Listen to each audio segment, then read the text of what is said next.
नगर में बढ़ते कोरोना प्रकोप को देखते हुए व्यापार महासंघ द्वारा सूखा आयुर्वेदिक काढ़ा पूर्व उपनिदेशक आयुर्वेदिक विभाग कोटा संभाग डॉक्टर ब्रजेश शर्मा व आयुर्वेदिक चिकित्सालय भवानी मंडी के चिकित्सा प्रभारी बीएल बेरवा द्वारा तैयार करवाया जाएगा। काढ़े में वे सभी औषधियां सम्मिलित होगी जो रोग प्रतिरोधक क्षमता बढ़ाने में सहायक होती है।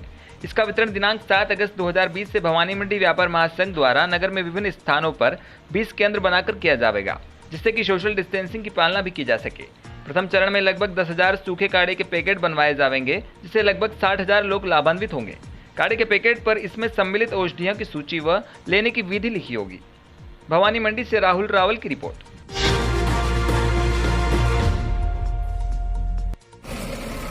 दरा कनवास उपखंड में चारागाह अतिक्रमण मुक्त ग्राम अभियान, शमशान भूमि अतिक्रमण हटाओ अभियान व स्कूल खेल मैदान अतिक्रमण मुक्त अभियान, रास्ता विवाद समझाइश से निस्तारण अभियान चलाए जा रहे हैं। जिसके तहत बुधवार को एसडीएम राजेश डागर के नेतृत्व में ग्राम तलमंडी में 75 बीघा चारागाह भूमि पर किए गए अतिक्रमण को हटाया गया। अतिक्रमण हटाते समय बारिश को अनदेखा करते हुए एवं मात्र 2 कांस्टेबल की मौजूदगी में पूर्व से निर्धारित कार्यक्रम अनुसार चारागाह भूमि को अतिक्रमण मुक्त किया गया। बताया अनुसार पड़ोसी खातेदार उक्त भूमि पर अतिक्रमण कर खेती कर रहा था। मौके पर भी उनके द्वारा सोयाबीन की फसल बो रखी थी, जिस पर एसडीएम डागा के आदेश अनुसार बुलडोजर से उक्त फसल को नष्ट कर चारागाह भूमि को अतिक्रमण मुक्त कराया गया एवं वापस अतिक्रमण नहीं करने की हिदायत दी।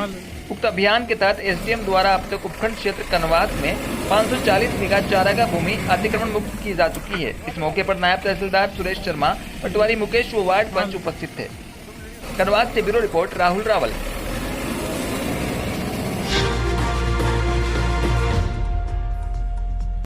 सोयत कला में आए दिन अघोषित कटौती हो रही, आम जन को परेशानी है, लेकिन जिम्मेदार अधिकारी अपनी मस्ती में मस्त थे। क्षेत्र में बारिश नहीं होने के कारण गर्मी की उमस अधिक होने से आम जन का जनजीवन बेहाल हो रहा और बिजली घर से बिना सूचना के घंटों की अघोषित कटौती की जा रही। आए दिन हो रही शिकायतों से अधिकारी अपना पल्ला झाड़ते दिखाई दे रहे, जिससे आम जन को अत्यधिक परेशानियों का सामना भी करना पड़ रहा। सोयत से कमलेश माली की रिपोर्ट।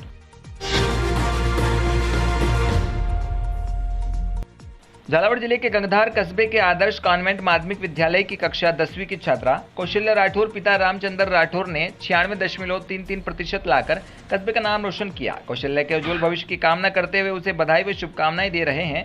दरअसल जब कौशल्या राठौर से बात की गई तो उसने प्रशासनिक सेवा में जाकर देश की सेवा करने का लक्ष्य बताया। साथ ही अपनी सफलता का श्रेय अपने माता पिता और गुरुजनों को दिया। गंगधार से सुनील निगम की रिपोर्ट। का राज क्या है, आप भी अपने साथियों के साथ शेयर करें ताकि वो भी आगे जाके सफल आपके जैसी सफलता प्राप्त कर सके। मैं केवल इसका श्रेय इसे देना चाहती हूँ कि आप जो अपने विद्यालय में जो पढ़ाते हैं उसे काफ़ी कंसंट्रेशन के साथ स्टडी उसे पढ़ाई करें, उसके पश्चात आप उसका रिवीजन करें, उसके पश्चात आपने जो पढ़ा है उसे सोने से पहले उसे रिवाइज कर लें ताकि अपनी मेमोरी में वो फिट हो जाए। जी, आप कितने समय प्रतिदिन पढ़ाई करते थे कौशल्या? मैं अपने स्कूल से आने के पश्चात थोड़ा आराम करती थी, उसके पश्चात 5, 6, 7 घंटे पढ़ाई करती थी। अच्छा, और आगे जाकर आप क्या बनना चाहते हैं? मैं आगे खिलचीपुर विधानसभा के डालूपुरा गांव के दर्जनों लोग प्रदेश के पूर्व ऊर्जा मंत्री प्रियव्रत सिंह खींची के साथ बिजली विभाग महाप्रबंधक कार्यालय पहुंचकर राज्यपाल के नाम ज्ञापन सौंपा। आपको बता दें, डालूपुरा गांव में खुद ऊर्जा मंत्री के समय नए ग्रिड का भूमि पूजन किया गया था, लेकिन सत्ता परिवर्तन के बाद उक्त ग्रिड के कार्य को होल्ड कर दिया गया। वहाँ के ग्रामीणों का आरोप है कि हमें पर्याप्त और पूर्ति लायक बिजली नहीं मिल पा रही। जब प्रदेश के पूर्व ऊर्जा मंत्री द्वारा स्वयं भूमि पूजन किया गया, लेकिन ग्रिड कार्य को ठंडे बस्ते में डाल दिया गया है। अगर सरकार हमारी इस मांग को पूरा नहीं करती है तो प्रदर्शन भी किया जाएगा। वहीं प्रदेश के पूर्व ऊर्जा मंत्री प्रियव्रत सिंह खींची ने ज्ञापन सौंपने के दौरान बिजली विभाग के महाप्रबंधक दागी को कहा कि आप मामले में एमडी कार्यालय से भी बात करें। आज तो डालूपुरा गांव के लोग आए हैं, अगर प्रक्रिया को गति नहीं दी गई तो ऐसे जिले के कई लोग हैं जो बाद में रोज आकर ज्ञापन देंगे और बिजली विभाग का घेराव भी करेंगे। ज्ञापन सौंपते समय दर्जनों किसानों के साथ राजगढ़ विधायक बापू सिंह तंवर ने भी अपने विधानसभा क्षेत्र हिरणखेड़ी गांव में रोके गए ग्रिड के कार्य को लेकर भी महाप्रबंधक दागी को अवगत कराया। राजगढ़ से वीरम गोस्वामी की रिपोर्ट।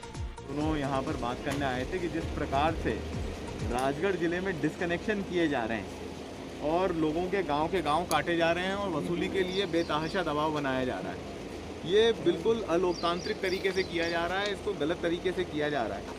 इतना किसान के ऊपर अभी दबाव नहीं बनाया जाना चाहिए। अभी बारिश भी नहीं हुई है और खाद बीज और दवाई छिड़कने के लिए किसान को राशि की आवश्यकता पड़ती है। पैसा वसूल करना है तो उसका सही समय होता है, फसल पे पैसा वसूल किया जाए। और गांव डिस्कनेक्ट करने से कोरोना महामारी में एक तो बेतहाशा बिल आए हैं, उन बिलों की कोई जांच नहीं हो रही है।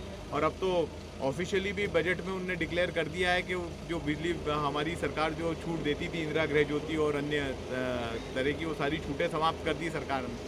तो कोरोना महामारी के कारण व्यापारियों का बिजनेस नहीं चल रहा है, लोग घरों से बाहर नहीं निकल पा रहे हैं, निजी कार्यालय और निजी कंपनियां पूरी तनख्वाह नहीं दे रही हैं। उसके बाद बेतहाशा बिजली बिल और उसके साथ साथ डिस्कनेक्शन। यहाँ पे कॉन्ट्रैक्ट हो गया है डिस्कनेक्शन का, ठेका दे दिया गया कि 200 रुपये में कनेक्शन काट दिया जाए लोगों का। तो इस प्रकार की जो गतिविधि भारत चौहान से बिजली विभाग में इतनी संख्या में किसान पहुंचे हैं, क्या लेके आए? आगे लाइट नहीं मिल रही सही से, लाइट हमारे ग्रेट आ गया था, कैंसिल करवा दिया लोगों ने। कितने करवा दिया? अभी हमें मालूम है सर, अगले साल से पूजन कर दिए, फिर उसके बाद में भी ग्रेट नहीं आया, फिर कैंसिल। फिर हम गाँव वाले परेशान हो गए, फिर नहीं आना पड़ा हमें। अगर ग्रिड का काम नहीं चलता है तो फिर क्या करेंगे आप? कुछ नहीं करेंगे, नहीं आएंगे आपके पास, और क्या करेंगे? आगे जाएंगे, भोपाल जाएंगे, आगे जाएंगे, धरना प्रदर्शन करेंगे।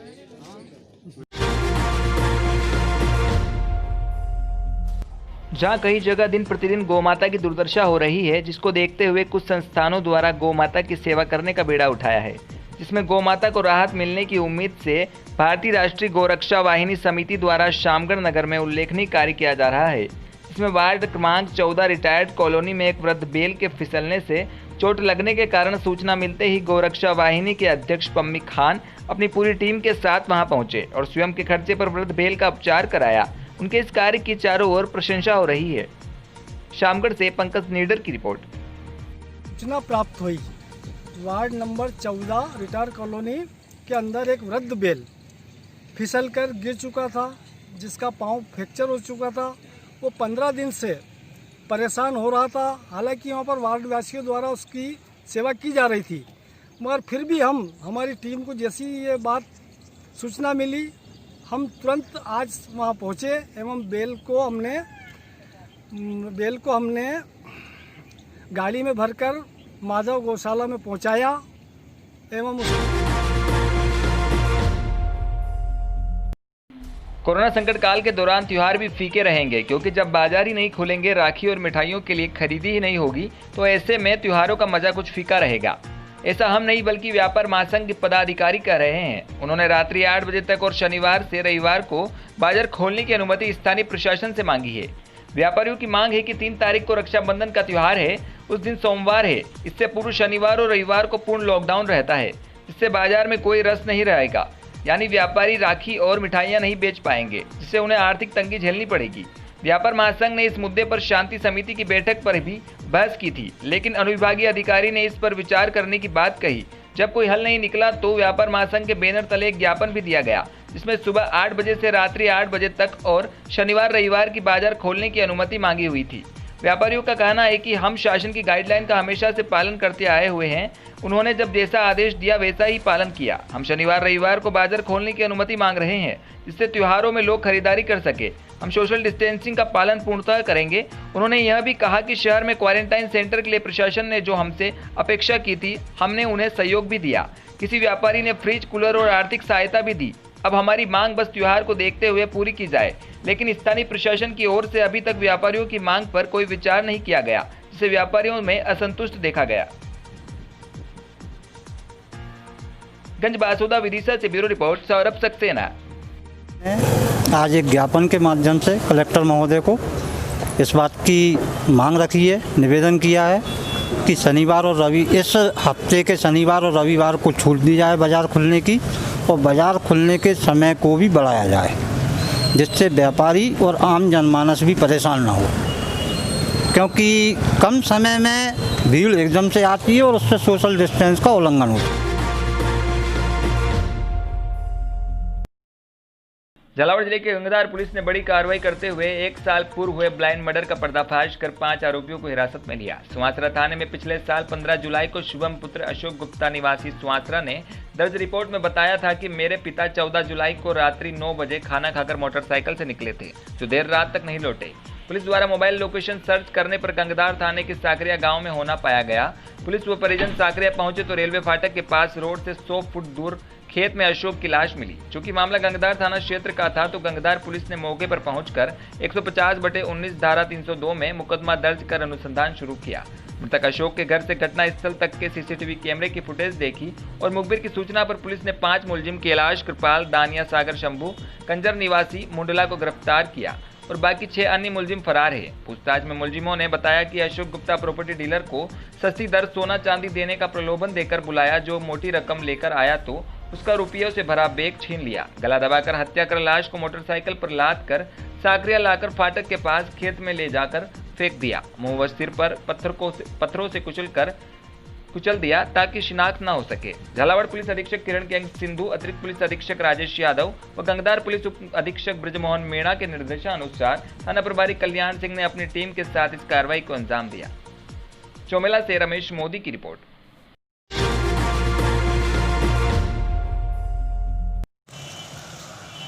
छिपा बड़ौद के हरनावदा शाहजी कस्बे की एक विधवा महिला अपनी पेंशन की पूर्ण राशि प्राप्त करने और विभिन्न कागजी खानापूर्ति के लिए सरकारी विभागों के चक्कर लगाकर थक चुकी है, लेकिन उसे उचित सलाह कहीं से नजर नहीं आ रही।